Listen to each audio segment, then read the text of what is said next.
Today I'm taking a quick first look at the Ugreen PB603 Rhythm Series S45 from Ugreen, and honestly, this is one of the most interesting compact power banks I've tested in a while. The big idea here is convenience.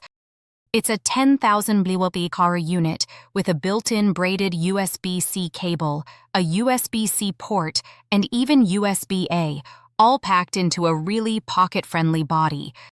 You also get a smart TFT display that shows real-time stats like battery health, temperature, and power output, not just basic dots like most power banks.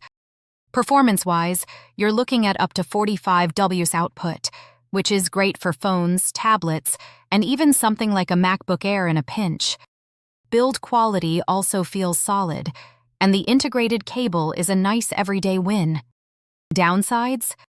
It only recharges at 36 W, so topping it up isn't the fastest, and it's not really meant for power-hungry laptops.